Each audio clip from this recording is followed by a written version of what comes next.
Кыргызстанда 31 мартка карата коронавирус 12 адамдан жаңы аныкталды. Бул тууралуу Саламаттыкты сактоо министрлигинен кабарлашты. Жаңы учурлар Бишкек шаарында 10, Чүй облусунда 2 адамдан катталган. Ал эми акыркы суткада 7 адам илдеттен сакайып, каза болгон учурлар катталган жок. Бүгүнкү күндө стационарларда коронавирустан 84 бейтап, амбулатордук түрдө 66 адам дарыланууда. Кыргызстанда пандемия башталгандан бери 200.935 адам коронавирус жуктурган. Алардын ичинен 196.213 киши айыгып чыкса, 2988 адам каза болду.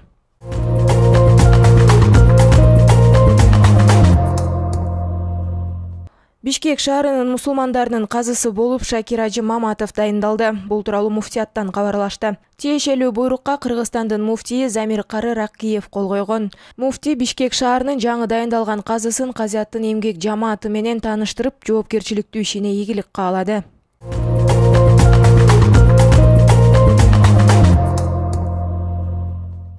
Сузак районунун Кызыл Туу айыл өкмөтүнүн мурдагы башчысы камакка алынды. Бул тууралуу башкы прокуратуранын басма сөз кызматынан кабарлашты. Маалыматка ылайык, кармалган жаран айыл өкмөт башчы болуп турганда жасалма документтерди колдонуу менен айдоо жерлерди турак жай категориясына которгон токтом кабыл алып, аны өзүнүн айланасындагыларга менчикке чыгарып берген. Андан соң алар аркылуу үчүнчү жактарга саткан. Учурда бул фактыга тиешеси бар башка адамдарды аныктоо, шектүүнү тергөө иштери жүрүп жатат.